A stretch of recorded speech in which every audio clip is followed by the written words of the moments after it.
Assalamualaikum warahmatullahi wabarakatuh. Selamat pagi, salam sejahtera bagi kita semua. Perkenalkan, saya Dimas Indro Wijoyo SPD, peserta Latsar CPNS 2021 PPSDM Gelombang 2, Angkatan 6, Kelompok 2, Kabupaten Bekasi. Pada kesempatan ini, saya akan menjabarkan mind map dalam bentuk podcast yang saya buat untuk tugas agenda 1 tentang wawasan kebangsaan dan bela negara. Yang pertama, saya akan menjelaskan tentang wawasan kebangsaan. Wawasan kebangsaan dapat diartikan sebagai konsepsi cara pandang yang dilandasi akan kesadaran dari sebagai warga dari suatu negara.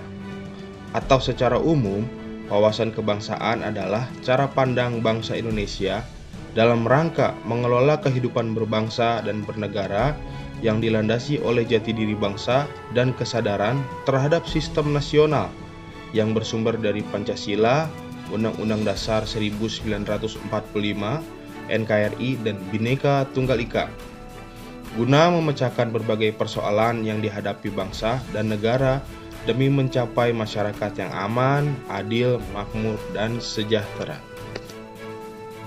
Dalam wawasan kebangsaan, ada 4 konsensus dasar berbangsa dan bernegara. Apa itu konsensus? Konsensus adalah sebuah kesepakatan yang disetujui secara bersama antar kelompok atau individu setelah adanya perdebatan dan penelitian. Nah, apa saja 4 konsensus dasar negara kita? Yang pertama adalah Pancasila. Pancasila disampaikan pertama kali oleh Bung Karno di depan sidang BPU PKI pada tanggal 1 Juni 1945. Oleh Bung Karno dinyatakan bahwa Pancasila merupakan filosofische Grundlage atau pemikiran yang sedalam-dalamnya untuk landasan atau dasar bagi negara merdeka yang akan didirikan.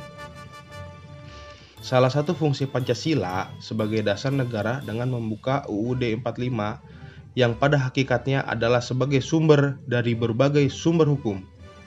Pancasila digunakan sebagai petunjuk arah semua kegiatan atau aktivitas hidup dalam segala bidang.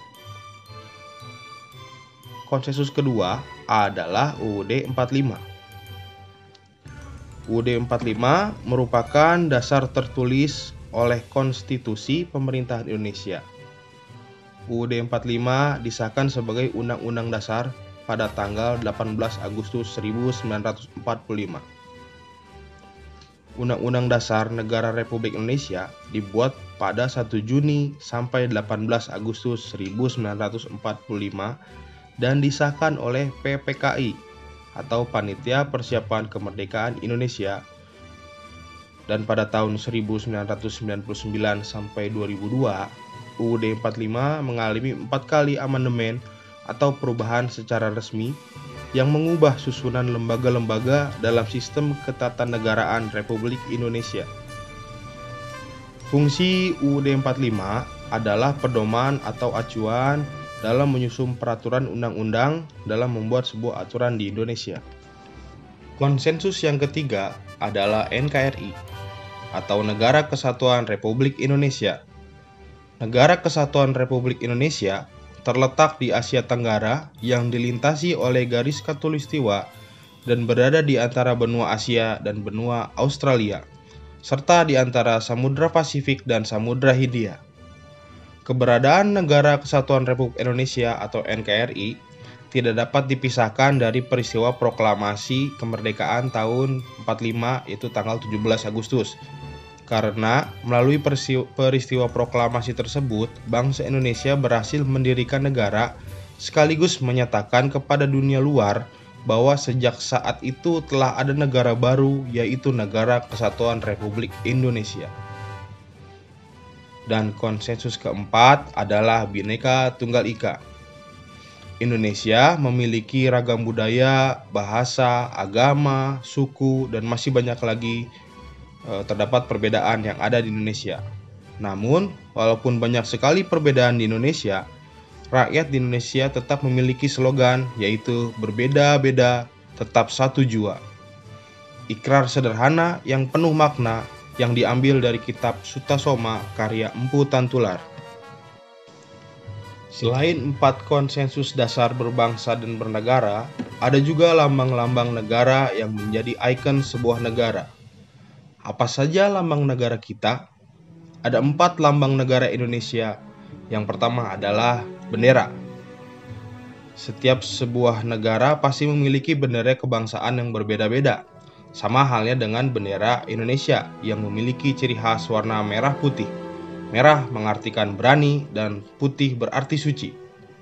Fungsi bendera sebuah negara adalah untuk mengetahui identitas, jati diri bangsa, kedaulatan bangsa, dan lambang tertinggi bangsa.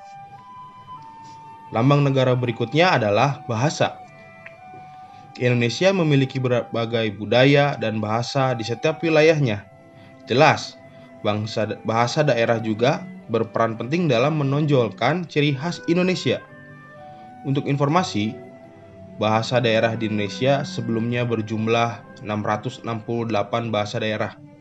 Namun, pada akhir 2019 bertambah menjadi 718 bahasa daerah yang ditemukan di berbagai wilayah. Tentu, masyarakat di setiap daerah memiliki bahasa tersendiri. Namun, walaupun beragam bahasa di Indonesia, bahasa Indonesia lah bahasa wajib dan semua rakyat Indonesia bisa menggunakannya sesuai dengan Ikrar Sumpah Pemuda berbahasa satu bahasa Indonesia. Lambang ketiga yaitu lambang ikon negara. Lambang negara Indonesia adalah burung Garuda, digunakan sebagai lambang negara Indonesia untuk menggambarkan bahwa Indonesia adalah bangsa yang besar dan negara yang kuat. Warna keemasan pada burung Garuda melambangkan keagungan dan kejayaan. Garuda memiliki cakar yang melambangkan kekuatan dan kekokohan. Lambang negara yang terakhir adalah lagu kebangsaan. Lagu kebangsaan Negara Kesatuan Republik Indonesia yaitu lagu kebangsaan Indonesia Raya yang diciptakan oleh W.G. Rudolf Supratman. Setelah saya menjelaskan tentang wawasan kebangsaan, sekarang saya akan menjelaskan tentang nilai-nilai bela negara. Bela negara adalah tekad, sikap, dan perilaku serta tindakan warga negara, baik secara perseorangan maupun kolektif, dalam menjaga kedaulatan negara, keutuhan wilayah, dan keselamatan bangsa dan negara yang dijiwai oleh kecintaannya kepada Negara Kesatuan Republik Indonesia yang berdasarkan Pancasila dan Undang-Undang Dasar Negara Republik Indonesia tahun 1945 dalam menjamin kelangsungan hidup Indonesia dan negara dari berbagai ancaman. Hari Bela Negara ditetapkan pada Keputusan Presiden Republik Indonesia Nomor 28 Tahun 2006 tentang Bela Negara, yaitu tanggal 18 Desember 2006 dengan pertimbangan bahwa tanggal 19 Desember 1948 merupakan hari bersejarah bagi bangsa Indonesia. Pada tanggal tersebut, terbentuk Pemerintahan Darurat Republik Indonesia dalam rangka mengisi kekosongan kepemimpinan Pemerintahan Negara Kesatuan Republik Indonesia dalam rangka bela negara serta bahwa dalam upaya lebih mendorong semangat kebangsaan dan bela negara dalam rangka mempertahankan kehidupan berbangsa dan bernegara yang menjunjung tinggi persatuan dan kesatuan.